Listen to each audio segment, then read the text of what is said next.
Assalamualaikum warahmatullahi wabarakatuh. Nama saya Ahmad Asnutorik dari NIM 04, Prodi Teknik Industri, UIN Sunan Kalijaga, Yogyakarta.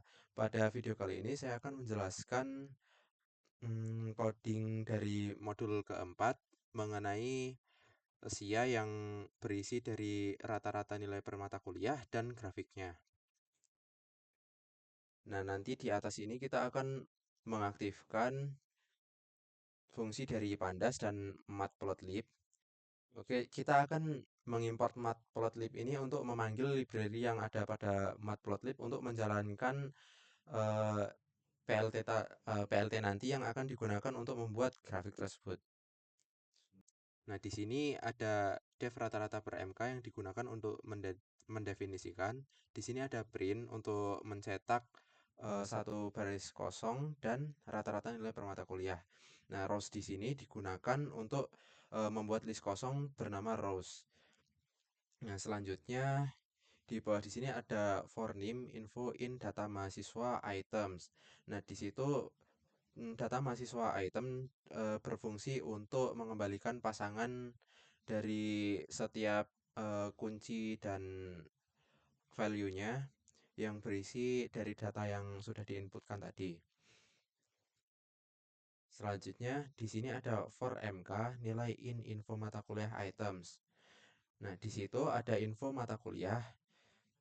Info mata kuliah merupakan dictionary dari mat MK yang berisi dari string dan nilainya. Jadi di situ akan berisi nama dari mata kuliahnya dan nilainya. Nah, rows append di sini digunakan untuk menambahkan sebuah list dari MK dan nilai ke mata kuliah dengan nilainya ke list rows tadi. Nah, df sama dengan pd data frame dalam kurung rows kolom ini digunakan untuk mengubah rows menjadi data frame pandas bernama df yang berisi dari mata kuliah dan nilai.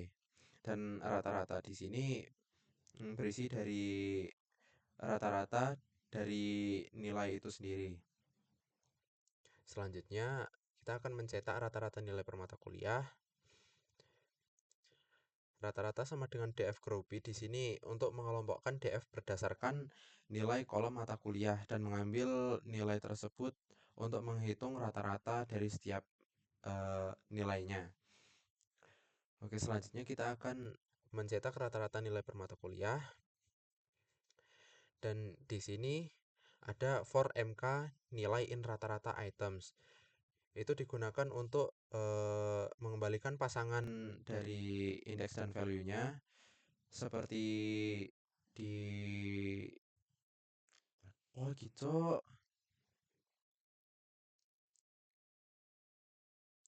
For MK di sini seperti tadi yaitu berfungsi untuk mengembalikan pasangan indeks dan value-nya dan kita akan mencetak mata kuliah dan nilai rata-ratanya dengan desimal 2 angka di belakang koma.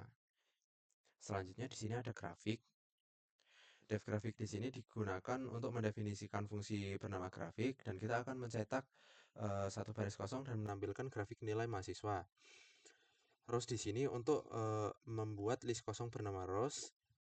For name info in data mahasiswa item ini digunakan untuk mengembalikan atau membaca data dari data mahasiswa yang dengan NIM-nya yang berisi dari nama, prodi, semester, dan mata kuliah itu.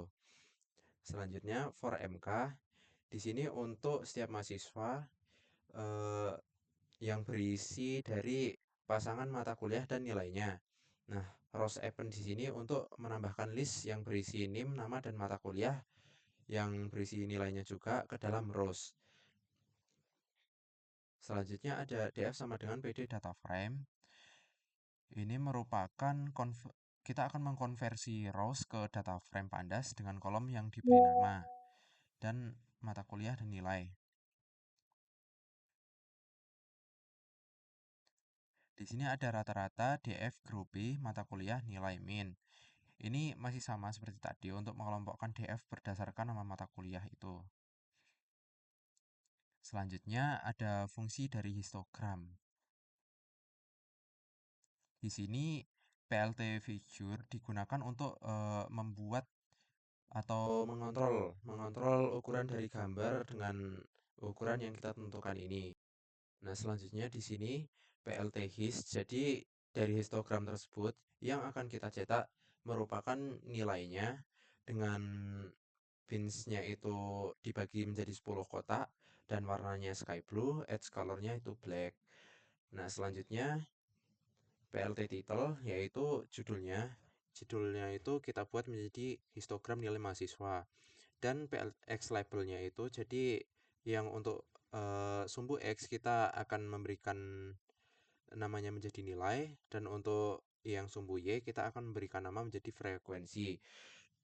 Dan di sini PLT show itu digunakan untuk menampilkan gambar dari histogram tersebut. Untuk box plot, nah di sini ada PLT feature sama untuk mengatur ukuran tadi. Nah, DF box plot di sini digunakan untuk membuat box plot pisah untuk setiap mata kuliah. Jadi box plot tersebut akan tersedia dari mata kuliah karena saya itu mengisi 3 mata kuliah. Jadi maka akan tercetak 3 box plot kayak 3 plottingan. Oke, selanjutnya ada PLT title. Jadi judulnya kita akan memberikan box plot nilai per mata kuliah. Dan selanjutnya ada pie chart. Nah, di sini kita akan mengatur ukurannya. Setelah itu, nah pie chartnya itu kita akan menggunakan rata-rata dengan label rata-rata indeks.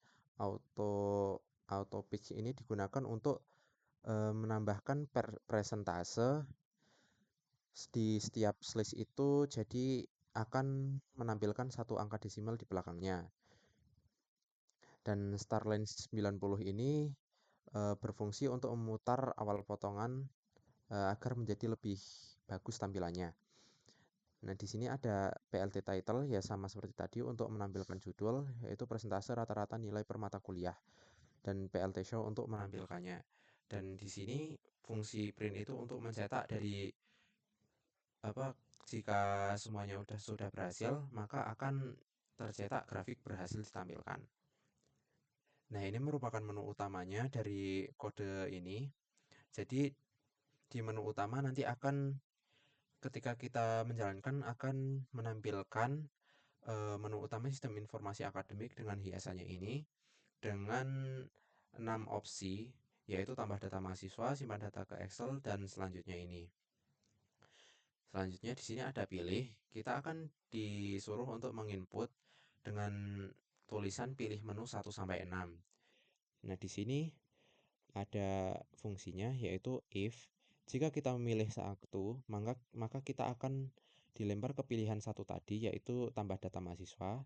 Dan jika tidak terpenuhi syarat satu ini, jika kita memasukkan angka 2, maka akan terlempar ke fungsi yang kedua, yaitu untuk menyimpan data ke Excel.